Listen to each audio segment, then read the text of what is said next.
What's going on? Liquid rocks. I'm here. Relax. Nicole's just throwing up anybody's comments. I know. And I'm like, I don't know what I can't really see because it's like halfway. He moved everything around. Can you tell we moved some stuff around?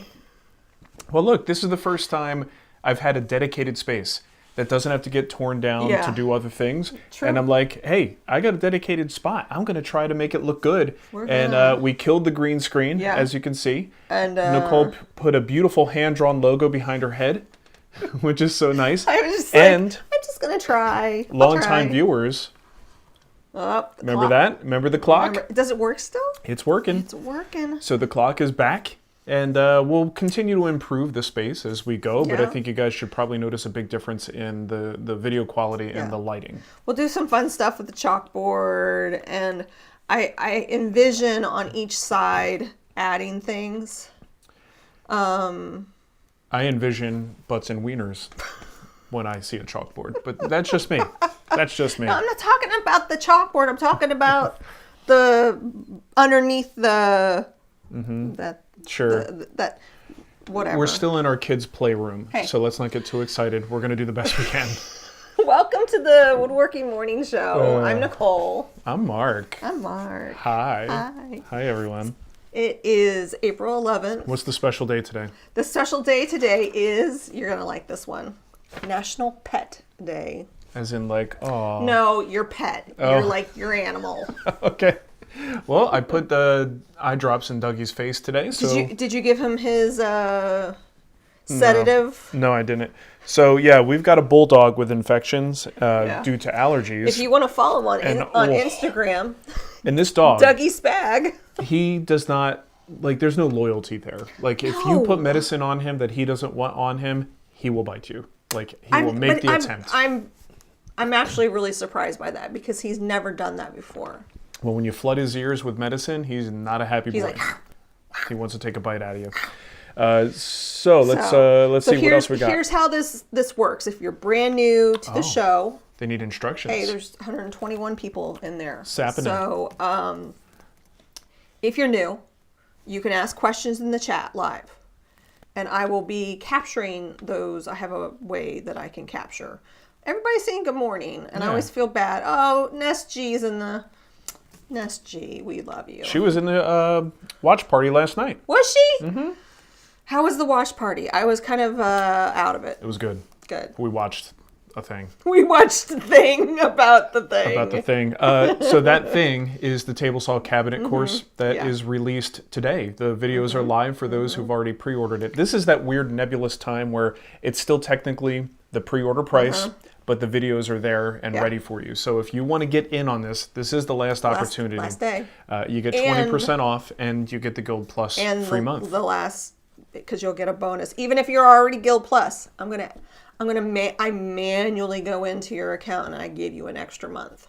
So you're not doing, don't worry. I had somebody say, I'm sorry, I'm putting more work on you. It's okay.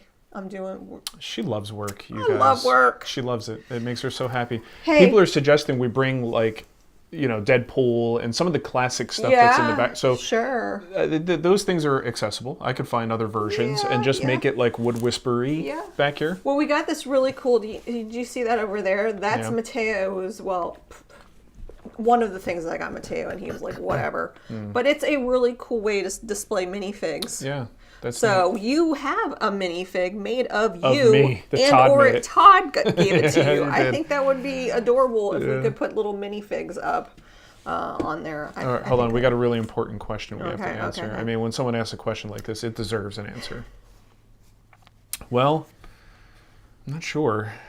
What do we do to deserve this awesomeness? So this is where my brain is coming off of 3 days of steroids and medical treatment. So I'm just a little... That's why she's roid raging. I really do. I really get angry. So I am slower to process things. So when I read that, I thought it said, why do you look so awesome? And I thought it was going to be your chance to brag about my setup. That's what I thought. Does anyone think we look awesome? When we were messing around with the camera last week, that temporary camera. It really changed a lot of the way the camera interpreted the light. And one of the comments that went, the video that you had to take down. Yes, right? yes. Not to get too deep a story within a story, but Nicole tried to dox us last week by showing our address on that circular, the Woodcraft circular. Yeah. So she had to take the video down. But before the video was taken down, I didn't someone realize said, that YouTube had really cool blurring tools. Yeah. Well, someone goes, "What happened to Mark's gray hair?" And I'm like, look, if you've never been around somebody who has really dark hair who starts going gray, you don't realize how lighting impacts the appearance of your gray hair.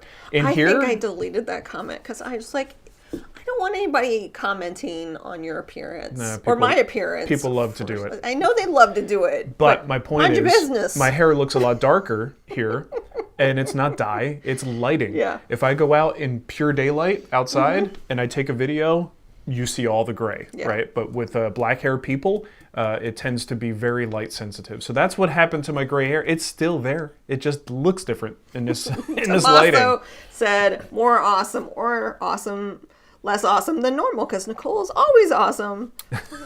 I have more variation. Stop sucking up. Tommaso's not wrong. He's not wrong. I do vary in my level of awesomeness. So hold on. You got a patron? Patrons we want to thank? Yep. I always have. Well, first off, I just wanted to welcome Mary May, who is she's a carver. Yeah, she does beautiful carvings. To Missouri. She is in Lake of the Ozarks. She just opened her new school in the Lake of the Ozarks. You can go to marymaycarving.com and check out her in-person classes. I kind of want to go to a class because you know that really cute Santa you got me for Christmas? Mm-hmm. I'm kind of scared to do it. The little carving kit. Yeah, it's a carving kit from Beavercraft. I'm kind of nervous to do it. And yeah, Mary May is great. Mary, I might want to come down and take a class from you. There you go. That'd be kind of fun. Do you know Matt Vanderlist used to have the biggest crush on her? And he wasn't shy about it. He wasn't? He would talk about it on Wood Talk, and I'm like, I would laugh, but it made me so uncomfortable. It's a small community. Like, you can't just be like, oh, I have a crush on somebody and not expect that to get back to them. Like I have a crush on Mark. Yeah, well, everyone knows. Secret's out. We have a contract. Yeah. So anyway, Mary May, fantastic. If you're in the area, I mean, Missouri. please, She's in Missouri now. Come see us. Come say hi. Take a class at Mary. Pretty sure, because Mark was like, "Are you sure she hasn't always been in Missouri?" I'm like, "Yeah, I'm pretty sure she was like in South Carolina or something like that." And so, well, I saw it in the notes. It's like, "Welcome to Missouri." I'm like, "Are you positive that she's not already in Missouri and has been?" It's a new. Just making sure. She's actually really close to the Chimp Crazy lady from HBO Max. Oh, okay. And I kind of want to go down there just to go to her zoo too, her little petting zoo thing. Mm-hmm. And if well, it is National Pet Day. So you can go pets. If you know about Chimp Crazy. So she's not in Lake of the Ozarks. She's like in that area. So. Okay. But anyway, side tangent. You wanted to talk about the barbecue group? Oh yeah, I just wanted to let people, because there's a lot of people that don't know all the things, because we're going on 19 years. Clearly. Of doing this. Uh-huh. Somebody even said, "Are you sure it hasn't been 20?" I'm like, it feels like 20. No, it'll be 20 next year. It will be. 2006 was when we started. Yeah, but it won't be. It will be October of 2006. Yeah. So we still got. Yeah, that's a little while. Yeah. Right, So 18, 19 range right now. We've had a lot of tangential things that we've done. We have a barbecue channel that has like 5 videos on it. But as a result, we created in Facebook a TWW barbecue group. And a post came up this morning, and I'm like, oh, they're still using it. So if you, I make it only available to guild people. I don't. You don't? No, I used to. Yeah. Look, it's not that big of a deal. It's not that big of a secret. Okay. If you want to join the barbecue group, it's basically people who know us from the Wood Whisperer and the Guild. who also like barbecue and want to learn something Yeah, about it. So, yeah. and it is not a high frequency post No, type group, but not at all. barbecue is also very seasonal for a lot of people. So we're probably now getting into the season where people are interested in posting what they're and cooking. showing well, Yeah. just like anything, things tend to have gatekeeping attached to it, and it's like woodworking even. Sure. I don't play that game. I don't like. You're gonna be civil. You're gonna act like you're talking to me in person when you're interacting with me online, and that's how those groups go. So, and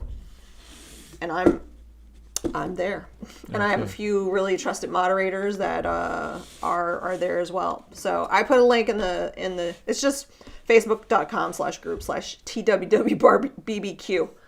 I need to cook more. I have not been cooking much. I've been cooking a lot, but I've been doing inside cooking. Inside cooking. That's not as fun. You made amazing tilapia the other night. Oh, well, thank you. Yes. Okay, quick little review. Oh, did I say thank you to the people? I didn't say thank you to the people. Oh, okay. Richard, Kyle Slattery, Les Delancey. We know Les. Jeff. It's just Jeff. I'm Jeff. Just Jeff. Mark Thompson, Bob Foltz, Toolman, John McCracken, and Joel Barista, Rich Veneman, Nick, and Greg Batt. These are our patrons that have been supporting us for a while. Well, So thank you, patrons. that's just my weekly thank you. Eventually, I'll get through you all. I promise. We hope. So, quick mini review. Recently, I redid like the DIY and also bike repair area of my home garage. Yes, you did. And it needed lighting bad. It's just the regular garage, right? So three car? Yeah, it's a 3-car garage. Yeah, I had to think for a minute. Pretty standard stuff here in the U.S. And I just wanted to show you the lights that I use because in my shop, I have American green lights, and that was as part of an advertisement agreement. So it didn't come out of pocket, but it was paid for with services. Product and services. Product placement, right? So, but American green lights, they're great. They're fantastic. They're just pretty expensive, but you pay, you get what you pay for, kind of thing. That said, if you're on a budget, there are other solutions out there, and I'm going to make a recommendation that was great for a home garage, but also your shop. And I do use a couple of these in the shop for additional lighting. You see those? So this is the ceiling in the shop, right? You see those little strips there? Yep. Those are 8-foot Barina light strips. This is one pack. Is Barina like a brand? A brand, okay. Barrina. And this is with the lights on. You can see I still need to paint the rest of that ceiling. It's but all right. What are you going to do? And we still got to insulate the other side. Yeah, so this is a single kit. It's 10 strips. You get 80 linear feet for $171. And these are 5,000 K. So nice daylight spectrum lights. I really like how bright it is in there. Oh my God, it is so bright. And especially after you paint the space, we got to finish that other wall off. Yeah. But if you're on a budget and you just want your shop to be as well lit as, especially as you get older, you need to be able to see. Was it sticky? Was there like a stickiness to the other side? How does it mount? So that's the other thing that's impressive about it. It comes with little mounting clips, and you just try to find a stud to go into. I found a stud. Or if not, you could just go into the drywall because they are pretty light. So they're just little metal clips. You can daisy chain them and connect them directly with a little, there's a little stud that goes in there, using the word stud again, that just kind of pops them together. Or you could put a spacer between there with a wire, if in case you need to make a turn or you need to go in a different direction.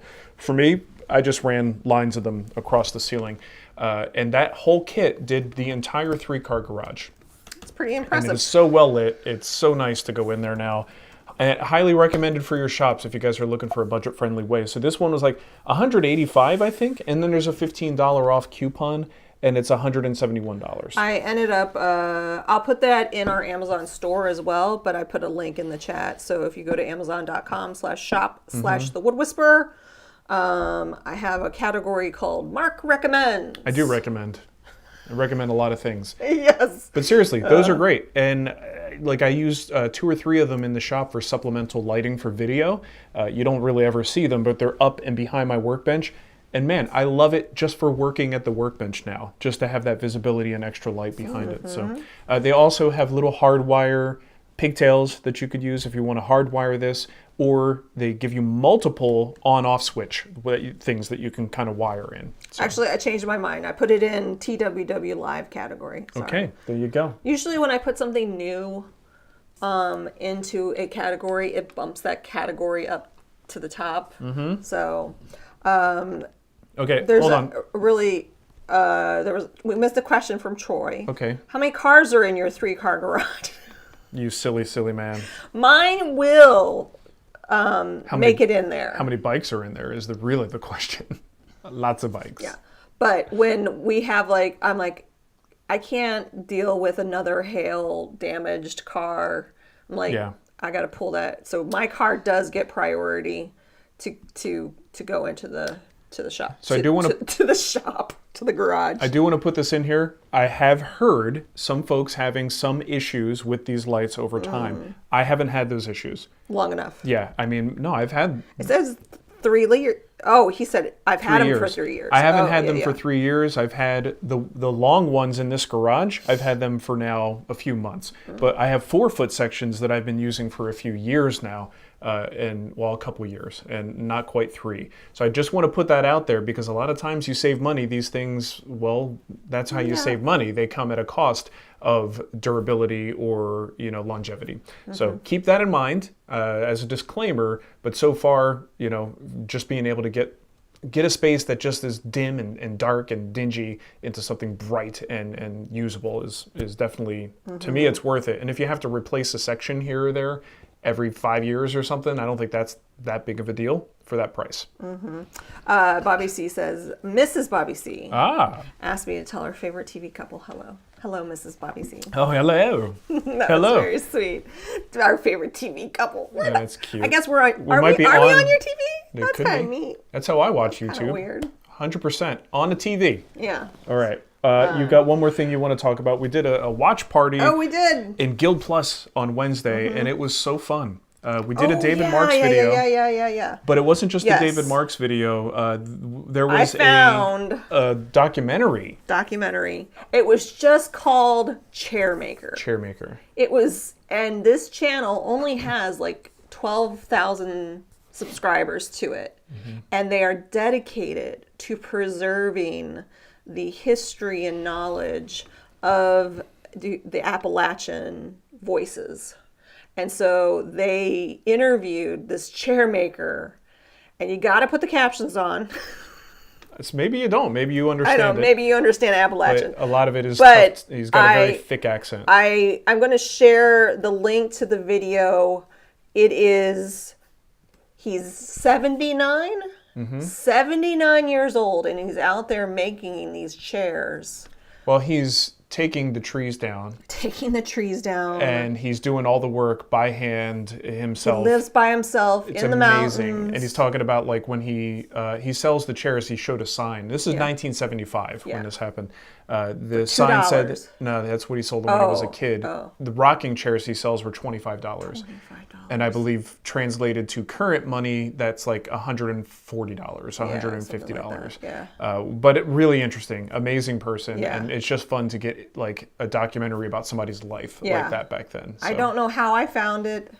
I tend to just kind of dig around YouTube for hidden, there's so many hidden things out there. So I put that in our watch along lineup, and I know I enjoyed it. So yeah, it was great. You definitely want to watch it. And the company, the documentary series that does that has tons more. So if you're interested, follow the link, go to their channel, subscribe to them, watch their other stuff. They're doing, I think they're still doing current stuff. So don't know. But yeah. Okay. Got some kickback here from Gary. Yeah. This is a little word of warning, if you don't already know. I ordered a new mask from Trend through Amazon. When it came, the respirator box was torn and smashed, and the mask was not in a sealed bag. The expectation, I think he means expiration date, is less than 9 months.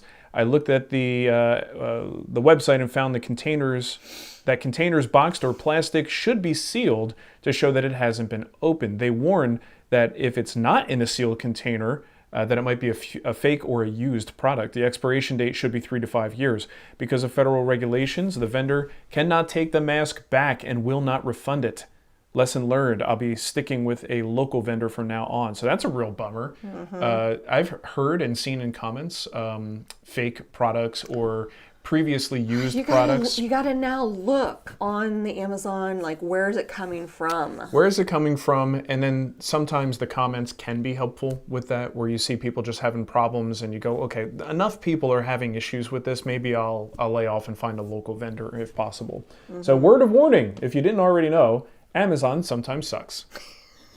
Often. Walmart tricks me all the time. Yeah. I'm thinking, I just go, it's there. Nope. It's some outside vendor because they're trying to do the Amazon thing too. Yeah, it's super confusing, especially with Walmart, because Walmart has such a local presence. Yes. So there's I don't want to say trust, maybe that's the wrong word. There's an assumption that this is actually Walmart that's distributing these products, and then it turns into this Amazon type marketplace, and that's a different proposition. Like I don't like buying anything from there. And they're not as clear. They're not clear at all. It's not clear at all. So if you haven't noticed that now. Yeah, take notice before you get burned. Oh my goodness! All right, you got another question from Craig.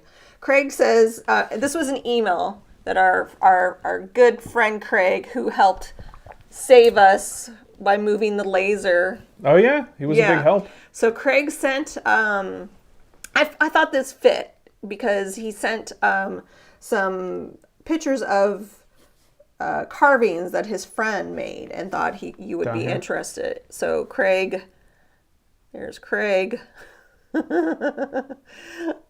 Oh, look at that. How cute is that? That is adorable. I want him. It's so Christmassy. I want to carve a Santa. That's why I'm like. Well, I bought you the kit. I know. It's still in a box. It's in a box. Wow, look at that. Look at that detail. Yeah. Like. Holy smokes. And then he sent more, but I just picked like my top 3. So wow. Craig, I just wanted to say thanks for sending that over. That's pretty. He didn't say who his friend was. Yeah, he just said my friend. Nice. Man, that's good. That detail is amazing. Yeah. So, and since we're talking about Mary May carving, and then he sent the carving, then it's a carving theme show today. It's a carving theme show. Do any of you carve? Sure, they do. You like to carve? Yeah. Like, at least one. I guess that's why they give you like the wraps to put around your hands, so you don't like go into your hands. I don't know. Yeah. Well, the funny thing talking about? I'm talking about they give you like gauze. In a class? Like no, in the kit I have things to wrap around my hands. Right, I got you. Like in a learning situation. Yes. Yeah, I don't think Mary May is like wrapping like she's going boxing. She's not. Like she's not, but I am. Okay. Yeah. Yeah. Just cut away from your body. Cut away from your body. You'll be fine. But no, I'm watching even in that chair making guy. Yeah. He's like. Right. He also didn't have boxing gloves on. Okay, what do we got here? Greg has a question. I'm building some. I do have a link in there for you to share. Oh, do you? Okay. I'm building some melamine garage cabinets, and I've got some chip out on some edges as well as around the pocket holes. Any products I can use to fill these other than white wood filler? So of course, chat room, if you guys have suggestions, please feel free to put them out there. But I've got a couple of things. First, on the edges, a lot of times with that stuff, I will do an edge treatment. Just a router bit to make a nice little edge treatment that will clean up that melamine chip out and then also give you a rounded edge, which is probably not a bad idea anyway. And it looks pretty good because when you expose that melamine in an even way all the way around the perimeter of a door or something like that, it actually looks kind of good. So that's how I would handle that.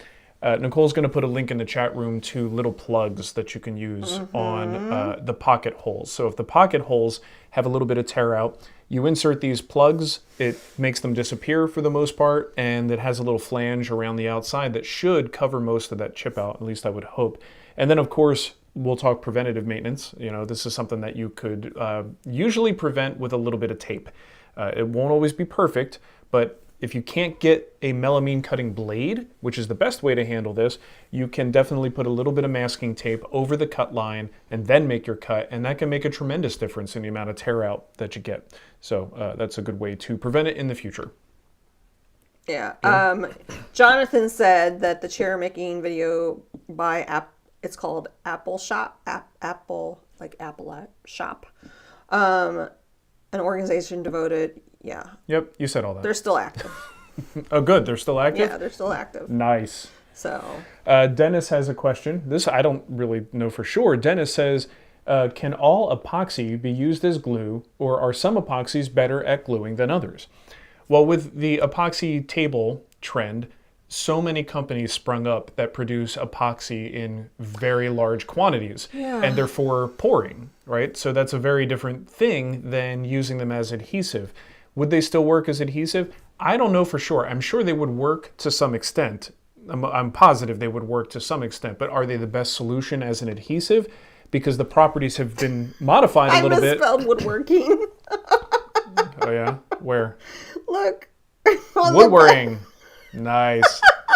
Gary. That's so Gary, Nicole. I just...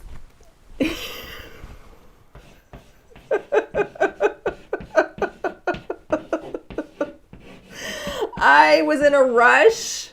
That's why we were late, was because I was trying to... How's that? Perfect. Oh my gosh. Okay, epoxy. So, by its very nature, I think it will all work as a glue, but they've modified the formulas so that they behave better in a pour, and that may change some things. Now, I know when I use epoxy as an adhesive, I put an additive in there to act almost like rebar in concrete. It gives it a little bit of extra structural integrity. Obviously, in a clear epoxy pour, you are not doing anything like that. So I'm going to say I'm not 100% sure what the ramifications are, but I have to believe it would still work as an adhesive, but it may not be the best formulation. You would think, considering the trend that came out, that traditional epoxy might be too thick. Usually it is. And that some of these companies might have made adjustments to make it a little bit... Yep. Well, they made it so that... soupier. I don't know. Yeah, they made it so that it pours better. Yeah. They made it so that it doesn't kick off as much heat, Right. which can definitely be a problem when the reaction starts to happen. So all of these changes could equate to a situation that's just maybe not as good of an adhesive as the original stuff that we knew. And this is where the t-shirts and hats that say "Make epoxy an adhesive again" come from. We don't have that shirt. Oh, we don't? Well, we need to. We really, really should. Hey, Liquid, I just wanted to give you a shout out. I finally managed to make my hollow table legs to house scaffolding adjusters. I had failed epically a few times. Oh. So Well, epic fails are a great way to learn, aren't they? yeah, keep on pushing. And maybe that was the thing that I had shared and I didn't know what I was sharing because I Okay. couldn't really see. I got a question about the Hollister Credenza, and I put the picture in at the very end. Very end. So Chris says, currently making the Hollister Credenza. This is Jory Bringham's. Jory's. This is in the Guild. In the video, he uses a domino to attach the feet to the base. At the time of making the base, I didn't have a domino, so I used 4 biscuits in its place. Do you think that this will be strong enough, or do you think it'll explode in epic fashion at any time? Side note, I've since picked up a 100th anniversary domino. Had to get it after using it in a class that I recently attended. 100th? It hasn't been around for 100 years. Festool has. Oh, okay. Not the domino. So you see, I'm assuming what he's talking about is where the foot kicks out from that rail under the base or in the base. That connection between the foot and the rail is where he used his biscuits. Biscuits. I am gonna say good luck, Chris. That's a big ask of biscuits. Biscuits just don't have a lot of depth and penetration. Well, they're kind of They're shaped like biscuits. they're football shaped. Biscuits are shaped like this. Yeah. You're talking eating biscuits. I'm talking working biscuits. Working biscuits are shaped like a football. Yeah. They're not that deep. So a domino has, I don't know whether Jory used the 700 or the 500, but still you have a decent amount of penetration with a series of dominoes. That particular joint will always naturally want to come apart. The weight of that thing alone, let alone once it's loaded down with whatever you put in it or on it, is really going to try to get that joint to separate. It probably will. It may not. It may not. But it also might. And I've done a joint like that on your desk in the office. You used and biscuits? I used dominoes. Oh, okay. And the joint is starting to separate. Because the thing is, that particular one, How the did splay you of the notice legs. that? How did I not notice it? Well, I looked. You didn't. I look at it all the time because I want to see if these things fail. Yeah. But here's the thing. I didn't make it for that office. I made it for you in a carpeted office. Yeah. When that leg gets put into carpet pile, it kind of stabilizes it a little bit. But it's on now like a laminate floor. So what I really should be doing is putting some kind of anti-slip feet on the bottom, some little pads to stop it from wanting to slide. So where you put this thing can also factor into it as well. But I would be very cautious if those are installed with biscuits over time. Beaver Industry Supply is in the house. Oh boy! And says, so is it Harris? We love the 100th anniversary dominoes. How long are they going to have those out? I don't know. They love them because they're selling a bunch of them. I know what you guys are doing. We know what you're doing. The funny thing is, it's the same domino. It's just in a blue box. Yeah. I mean, it's cool. I'm glad that they're doing a little promotion, but I kind of hope that they would. Like, when Powermatic did their anniversary thing and it was a whole black color scheme? Ooh, how cool would it be if they actually manufactured a different color domino for the 100th anniversary? Gold. Or just go, reverse the aesthetic. Go all bright green. And then just have the knobs and stuff be like a darker blue. Yeah, maybe. I would have bought one of those. Yeah, would you? If they made it look different, I would have bought one. Yeah. I don't care about the box. Yeah. That's what's so special about it, is the box? That's what's special. It's in a different 100th anniversary Sustainer, which I would put up in the crawl space and never see again. There might be something else in it that's like I don't know exactly, but they didn't change the domino. Maybe, I'm assuming this is Harris. Harris can tell us if there's something different. I don't think there is. I don't think there is either, unfortunately. I was going to say something about Harris, but I forgot. Never mind. Sorry. Email him later. I'll email you. Email him. Later. He does have an email out to us. Yeah, we got to answer his email. Yeah. We know. We got it. We got a lathe question here from James. Does he know who I am? Is he familiar? Has he seen this show? Has he seen the show? I'm going to ask this question. Well, he has, because we have done lathe work and we know people that. Have we though? We've done some. We made that cute little spatula. Sure. I made some bowls. Both times it was epic. You made bowls offline. We didn't actually do that in a video. The Wood Whisperer didn't exist. Guess what? I wouldn't let you do it now. with my flip-flops. The internet would tear you to pieces. They would totally tear me to pieces. I did it in my flip-flops. So James has a question about turning. I'm going to ask and read the question here, and I'm going to rely on the chat room to help him because I don't have an answer.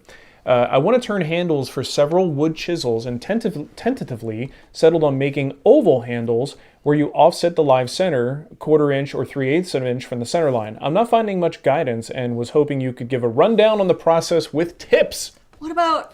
Nope, I cannot. What about Ashley's... oh no, she just does bowls. No, what about spindle turning? No? Yeah, well, spindle turning is what's happening here. It is kind of fundamentally a spindle turning process. It's just an offset turning is happening here to create the oval shape. She doesn't cover that in the series in the guild. So, Ashley, does anybody have... We need you to come back. Does anyone have recommendations for videos or anything on YouTube that James can look at for offset turning? And if it happens to be a tool handle, bonus points, because that's what he's looking to do. So he's got a bunch of other questions there that I am not prepared to answer. Yeah, sorry about that, James.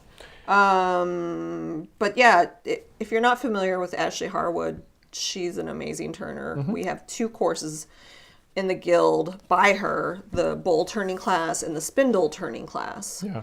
But I don't think she covers your particular issue. So. Nope. I do have some. I've been. Someone said I remember her from the Woodwright shops. Oh. So Mary May was on Woodwright. Mm-hmm. She was. Mm-hmm. How cool is that? It's very cool. That's so cool. I'm gonna do the Chris Farley. You remember when you were on the Woodwright shop? Are you gonna do it, Nicole? No, that's what he would do. He would. I've been consuming a lot of SNL 50 anniversary. You had a sesame seed on your keyboard. Oh, I do. Yeah, get that out of there. It's There's bothering two me. of them. Nicole had a sesame seed bagel this morning. You had one too. Yeah, but I don't have the sesame seeds in my keyboard. Okay, Richard's question. If I want to make a table saw storage cabinet, upcoming guild design, and I don't have a dado set for my table saw, will that be impractical? Not at all. You can use a router. You could totally do this with a router and some kind of a clamp-on edge guide. You don't have a lot of dados to make. I mean, it depends on your perspective. But the case is fairly small. You've got a dado top and bottom, a dado for a divider, and then the rest is just rabbets and grooves. So you could totally do that with a router if you wanted to. So no, I don't think it's impractical. It's just maybe a little bit more work if you don't have a dado stack for that build. Liquid Rock said, if the handles are first turned, then use a rasp to make ovals. That's how I would do it. Yeah. Because I'm not a turner. Right. But if there's a way to do it with an offset turning that actually would work, again, I don't get into turning that deep, let alone offset turnings. Okay. Here's something. Alex said, old school multi-axis turning. There's a book by Barbara Dill called Multi-Axis Turning. Cool. I think she has some YouTube videos as well. Oh, that'll be good. So okay, we'll look that up. We're going to look that up. Brian said, still building a walk-in closet in a small room in my house. Cabinets will take up the perimeter of 3 walls, obscuring some outlets. What is the best and safest method to transfer the outlets to the back wall of the cabinets? There should be less than an inch gap between the room wall and the cabinet wall when installed. So, I can't really answer the safest way. This is something that you want to check with people who know more about code and the safest way to get that electrical transferred. That said, things that I know I've done in the past that have worked for me are using outlet extenders. Now they make these in different sizes, but basically you're pushing the outlet out. So you would take your wiring and your plug and you're pulling it out a little bit further, and hopefully you have enough slack in there to do this. Then you put this little ring on there and reattach your receptacle, and that will allow you to bring it forward. The thing I don't like though is you said that there's less than an inch gap between the room wall and the cabinet wall. And that's the thing I'm a little bit concerned about. That implies that you aren't fully, I don't know whether you're not securing to the wall or you're not removing the baseboard or notching for baseboards so that you sit flush against the wall. My inclination for something like this is a true built-in, and you want to be on the wall. I don't see a reason to have a gap there. So maybe there's construction details I'm not aware of, but I would be aiming to have my cabinet back on the wall. And then this way, whatever the thickness of your back material is, that's the size of the extender you would use. Now there's nothing moving, there's no moving parts, there's no air gaps, you're just going outlet extension into the back panel, and I think that's the safest way to do it. So I don't want to completely, recommend you completely change your build strategy here, but the fact that you're losing an inch between the cabinet and the wall. But I'm recommending you change your entire I'm saying that's how I would do it. It just seems like I don't know what your strategy is and why you want that gap there. Do you have a link for this one? Yep, it's right up there. And these are dime a dozen. I really wish I could copy from mine and. You can. I can't do it to yours though. Well, you got to set it up. Oh. You got to set up the thing. It's a setup thing. The Mac thing. What is it called? I forget. Who were you talking to? We're Richard? talking to Brian Hackett. Brian Hackett. So I got a link here for you for the outlet extenders. And you can find all different sizes of these all over the place. Get the size you want. I just don't know if you're going to find one that's going to safely accommodate an inch, as much as an inch. Got a question here from Cut Glue Screw. I feel like rock, paper, scissors. Yeah, that's the woodworker's version of rock, paper, scissors. Earlier you mentioned shop lights. I have LEDs and I get a rolling black bar effect when recording. Just using an iPhone right now while growing my channel. Any tips? Get different lights. Yeah. Get different phone. There's a certain frequency. Get different phone. Get different phone. Well, what kind of phone? I mean, You said an iPhone. it could, yeah, depending on the version. Yeah. The camera could be. So LED lights can do some weird stuff to certain Yeah. types of cameras. And unfortunately, I mean, usually this is something the cheaper the light gets, the more likely you are to have that cameras would be sensitive to. Have you tried recording yet with your cheap lights? Yeah, Does it look okay? it's fine. Yeah. Not everyone, that's the thing like with the Shaper Origin. Because the Shaper Origin uses a camera. Oh, yeah, that's right. There are certain lights that will actually screw up its ability to know where it is in space. And that's one of the things, there's a running list of lights and brands that people have tried that would cause problems for the Shaper Origin. So I don't know of anything that you can do other than change out the lights. I don't know that you can modify the light in a way that would accommodate, that would actually improve that. Unfortunately, especially if you've already installed them and they're up there and doing their thing, that's a real bummer. Speaking of lights, Liquid Rock said, cheap LED lights are especially prone to destruction by heat. It destroys the plastic that they use. If your garage is uninsulated, aluminum frame lights hold up and don't Risk of fire. Okay, good to know. So thanks for that tip. All right, Greg Batt, our good buddy Greg Batt. Greg, says, are you in the chat? I bet you. I'm going to translate this. He wrote it in Canadian, but I'm going to translate to English. He said, I figured since it's 2025, I should probably learn SketchUp. I've learned that there have been some changes in the free web version, but do you know if Brian's course is still applicable? And I believe it is. The changes that they make on the free version of SketchUp, I know they made a big change a while back. Brian's videos include that major facelift that they did. If they've made small changes since then, they won't include that, but they're also small changes. The cool thing about the guild, though, is if he really wanted to, he could make an update video. Yeah. We could add to it. Oh, totally. Yeah, and I think there's also a thing... Hint, Brian! There's also a thing that happens with SketchUp where technically you could watch... I don't know, one of Bob Lang's, because he was one of the early ones to do SketchUp. You could watch one of Bob Lang's from like 10 plus years ago and still learn SketchUp. Right. What's happened is some of the names of the tools have changed, the icons have changed, where they are located has changed, and there has been some increased functionality. But as far as the basic functionality is concerned, even old SketchUp tutorials are still valid and will still apply today. It just might be creature comfort things and little nuances.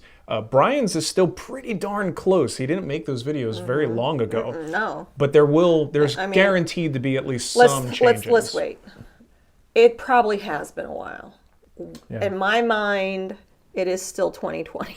Sure. I'm kind of been locked into 2020. I'm in 2008 myself. That's a good place to be. But I'm not sure when those were released. I have it all actually laid out. Alex has a tip on changing the frame rate. Yeah. You can change to 24 frames per second in the camera settings. Sorry, I did the other one. He said 60. Yeah. Oh, there you go. So, but this also depends on the kind of video. If you're in a situation where your video frame rate is flexible, sure, change the frame rate. I live in a world where my frame rate is pretty locked in and I don't want to change it. So if I have a problem with lights, in a world, it's the light that has to go. Same frame rates. Yeah. We got a question here from Alan. I don't have. Oh, do we have the video or the? Yep. Where'd you put it? Right. Bent door. There. All right. Did Alan we do says, Chris McCoy's question? I don't know. Where? Yes. Oh yeah. Did we share the picture? Yes. Why are you stopping the show here, girl? I'm sorry. Oh, no. I didn't know that you had that picture. That's why it says pick on it. I don't know. So that was the Hollister. Yeah. I put the word pick there because I had a picture of the Hollister Credenza. Okay. Well, this goes back, and yes, that is what I thought he did. Yeah. For that joint. Yeah. And I still think that's going to be a problem. Yeah. Okay. Sorry, man. Sorry, Chris. It may not be. I could be wrong. Oh, Okay. sorry.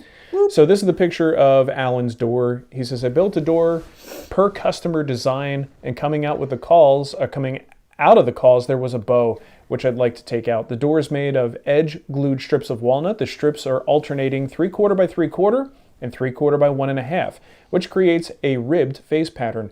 My only thought to draw out the bow was to inlay some steel angle iron into the back and screw it into the door panel, oversizing the holes in the angle so that it will allow the panel some latitude for natural expansion and contraction. Do you have any other ideas?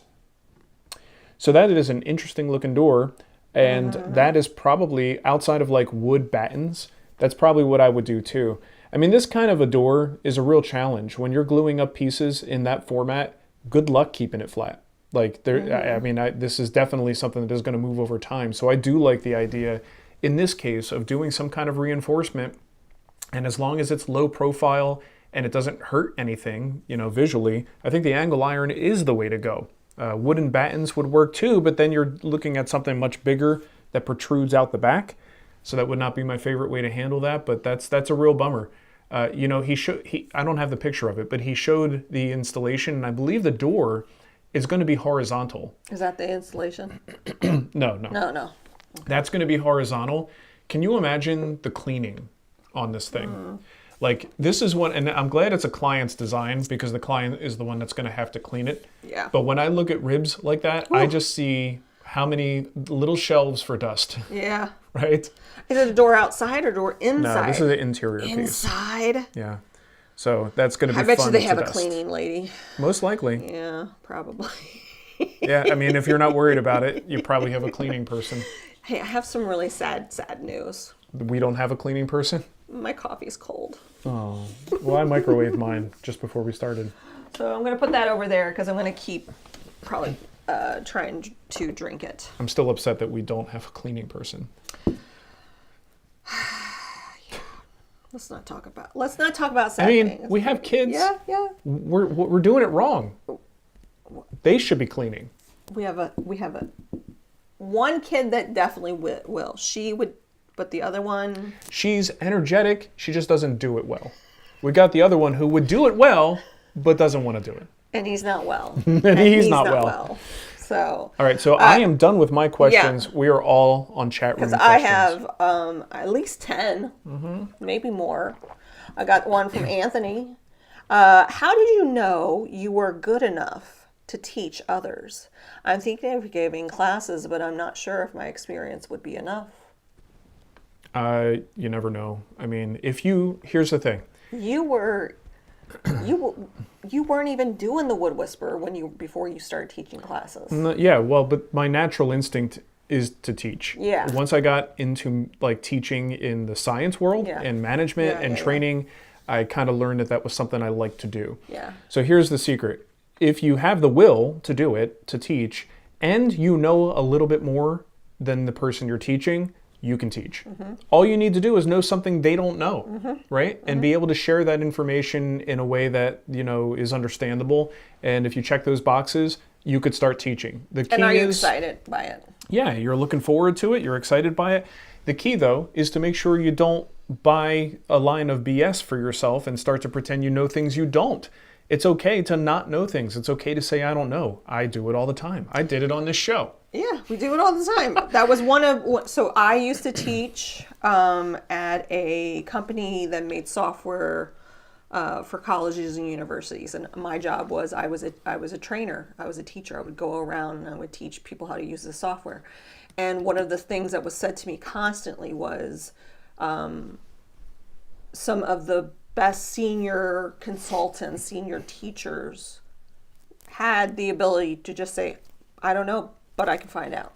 Yeah, being confident in what you don't know and then pointing people to resources that might be able to help them and follow through. Yeah, is something that I think really shows, to me, that's a good instructor. Right. The person who tries to act like they know everything, they have an answer for everything, and it's their way or the highway, and they're not willing to learn anything new, that's not my favorite type of instructor, right? But they certainly exist out there. So So I think you might be ready. Yeah. Just get started and don't oversell it. Yeah. You can also start, I mean, when Mark first started, he was just doing one-on-one classes. Remember, you taught the guy... I remember. I taught a lot of classes in Arizona. Interesting classes. And I don't know if those people would ever find this, so I'm not going to say anything. I kind of wish some of them would still, I wish they were still following us. I would be so interested to hear from them. I know the one guy, it was a father and son, and you guys built the wagon. From the New Yankee Workshop. Yep. They came in with that plan and said, can you help us build this? There was the guy that wanted the speakers, but I don't think you taught him. I think you just made those. I just built them for him. The two guys that had the hourglasses that needed I also just built for them. Yeah, you're confusing my early projects with classes. Okay. They weren't all classes. What were the classes then? There was a very tiny woman who wanted to build a very big bunk bed. And boy, that's right. she scared the crap out of me with her handling of power tools. Yeah. It was very challenging. Yeah. So, Yeah. Anyway. That's where he gets most of his anxiety, from tiny women in workshops. I'm so scared of tiny women. Look, there's an imbalance here. When we talk about tools and power tools, they are not built for small statured people. Whether it's a woman or a man. Small man's wetsuit. Like, people think that Cremona has a really big circular saw. Yeah. It's not. It's a regular circular saw. Yeah. He's just so tiny. That's not true. But seriously, a lot of these power tools definitely do not take the stature of an average woman into consideration, whether it's the size of the grip, the weight of the tool itself. But sometimes with a power tool, it's just, that's how much it weighs. So, you can only do so much. Anthony, I'm going to give you one more piece of advice. If you really are interested in teaching, find a friend or a colleague that wants to learn something and bring them into your shop and treat it as a class. Maybe don't charge for it. It's a practice run. See how you do. Yeah, I like that. Yeah. So we got Rick. This is what we were talking about. Oh, did we already do that? Yep, we kind of covered that. I already covered that. Craig said, sorry about that. His name is Gary. Gary Pyatt? Hey, I think it's not right. Gary is incredibly talented. Gary, you're a carver. There's a missile in my house, Gary. I can't resist. Kevin Hahn. I have to say the TWW tip for the epoxy feet on the end grain legs has been fantastic. Nice. Used it on a coffee table that is slid on a rug and over the edge of the rug onto the floor 5 to 10 or 2 to 5 times. I was going to say 5 to 10 times a day. No, it's only 2 to 5. Oh, I love that. No tear out. Nicely done. That's cool. I'm glad to hear that. I got a question here. Oh no, we already did that one. Sorry. See, sometimes I save them and then I forget to unstar them. We have Locust Grove Woodcraft. Looking at your one coat videos, how do you address sanding blemishes that don't take the same sheen? Don't think I've ever really had that. I think maybe if you're sanding thoroughly, and you want to double check, maybe hit the surface with a little bit of water after you think you're done. Douse it a little bit, and that should. What do you got there? Well, yes, you can have it. That's why I got it. Hit it with a little water. That does two things. It's going to highlight flaws, and it's going to raise the grain a little bit. So now you do have to sand it again, but that's good because now you're going to, get any of those flaws that might have been in the surface. You get one more shot at getting a nice, clean, sanded surface, and then you hit it with your finish.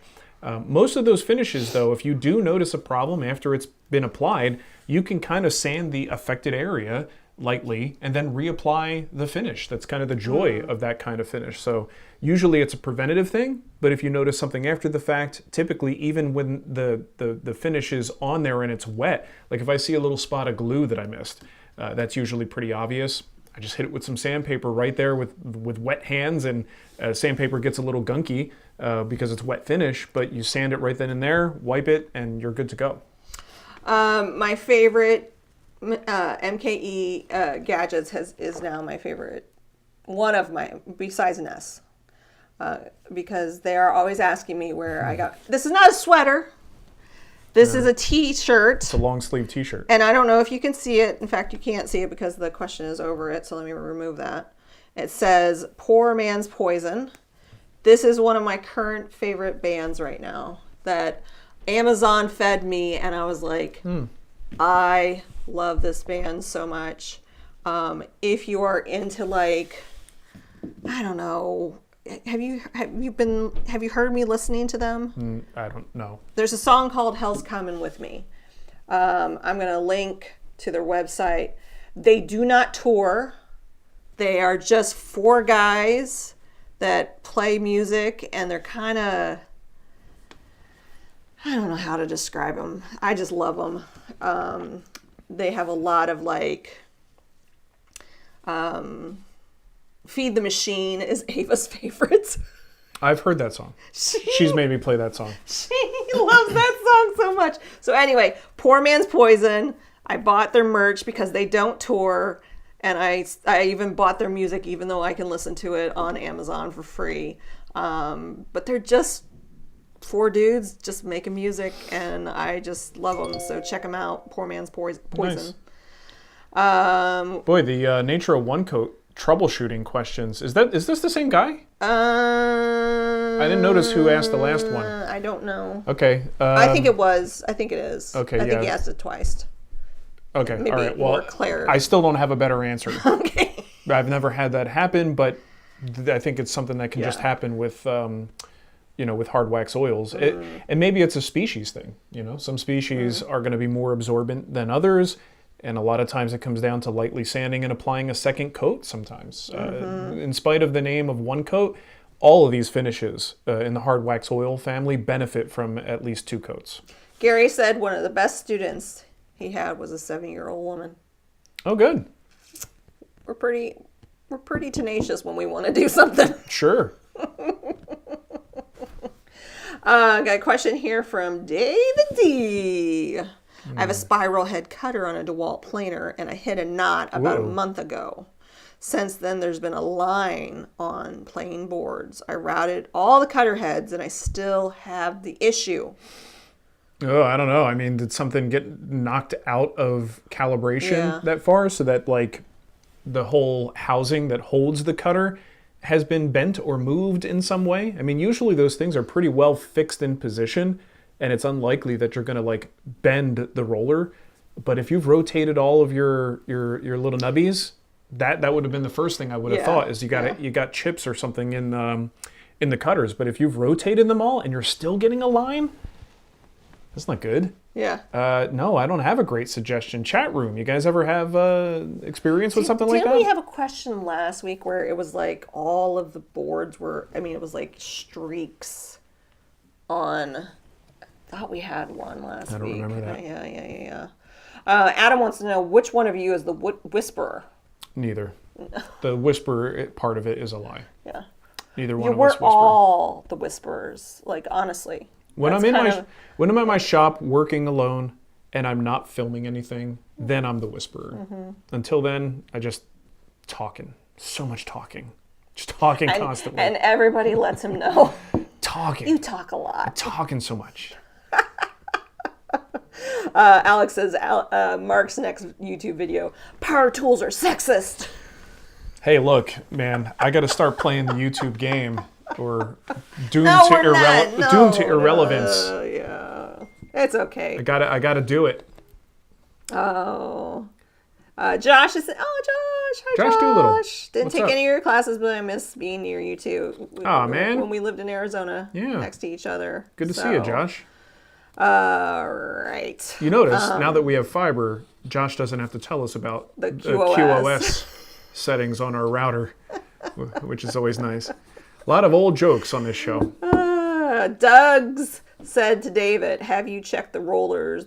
Something might be embedded in one of them. That's a good point. Mm-hmm. I mean, if something is embedded in one of them, though, would you expect it to create a line so much as like a divot periodically? Yeah. But still, it's worth a look at this point. It's worth a full teardown, cleanup, make sure everything is as it should be, and then see what happens. I think this will be our last question since we are at the top of the hour. It just disappeared on me. Where did it go? Someone says a screw might be bent. That's good to check. Yeah. No, it's from Liquid Rocks. Did Mark just quote Weird Science? I did. It's been a while since I've seen the original. I did. You should watch it. There's a missile in my house, Gary. Yeah, I did. We quote a lot of 80s movies to each other. That's our kind of thing. Yeah.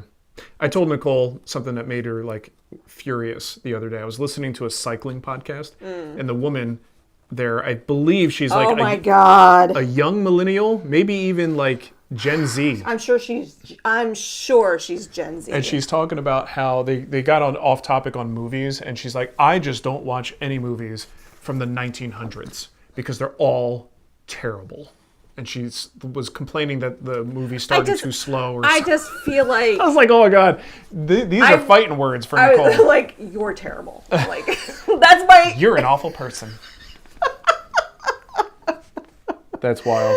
Oh my God, no. I whatever. Each generation to their own. I mean, I honestly really can't watch old... I know some people really, really like old black and white movies. Yeah. It's hard for me to get into those two.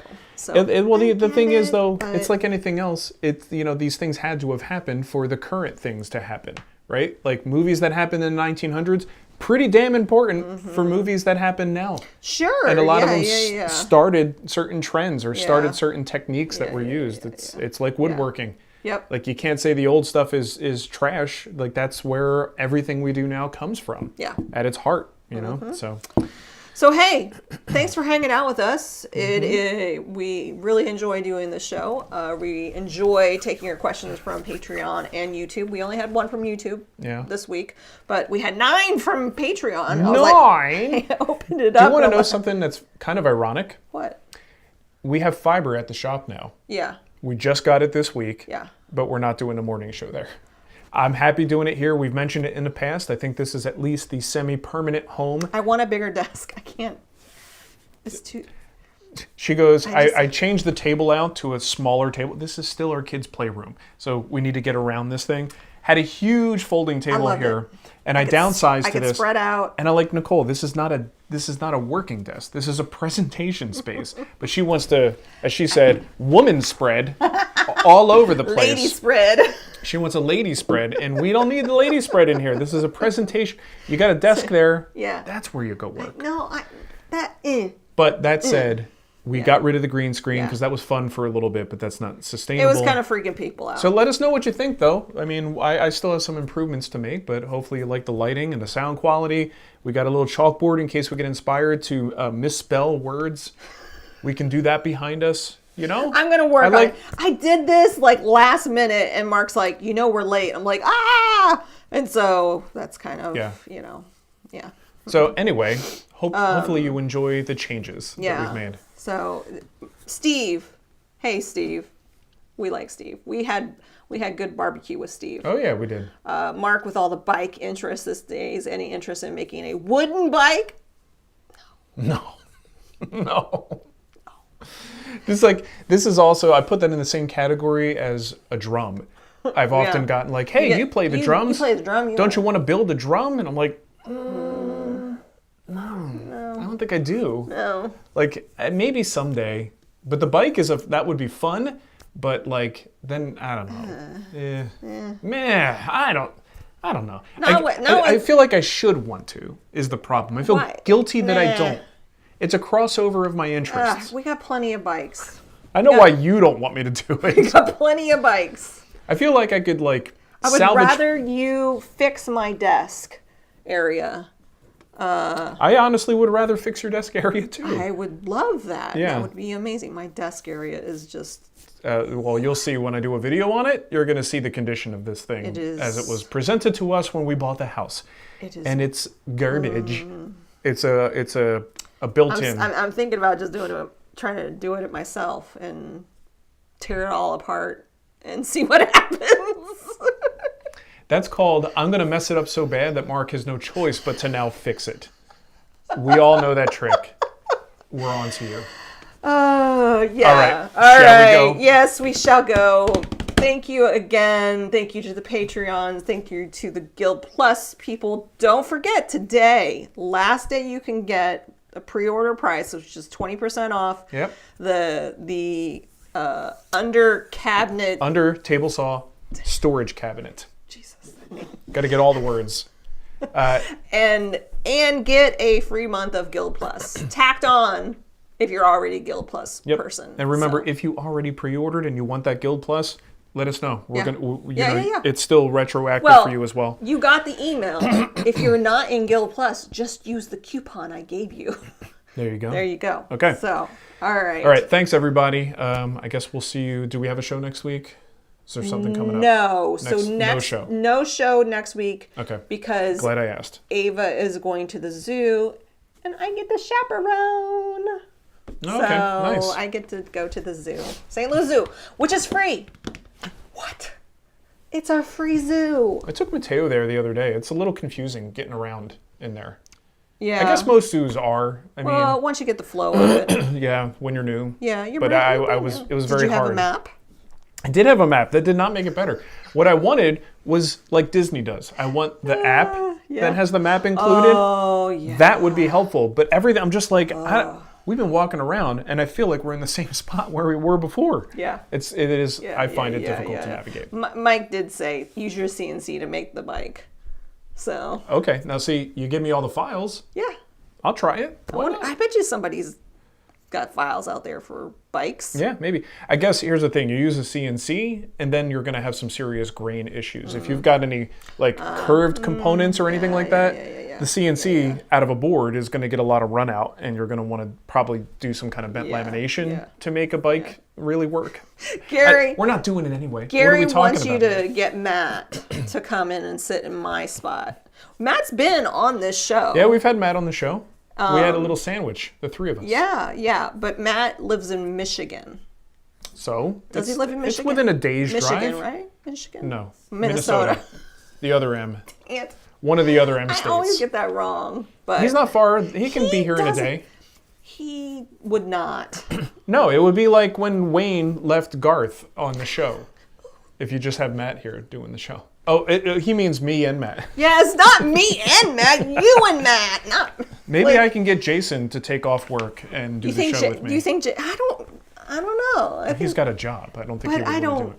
I don't think. He's also too tall. I'd have to reframe the shot. We can't do that. Yeah. I can't have that. Nobody knows Jason. Yeah, they do. Everybody knows Nobody Jason. knows Jason. They do. How about your brother, Jason? No. He talk about Wayne's World and Garth. Your brother would clam up real fast. All right. Okay. Seriously, we are going to go now. We're leaving now. It's the long Missouri goodbye. It really does. It does apply. Okay. All right. Bye-bye, everybody. Bye. Thanks for hanging out with us. Bye. Bye.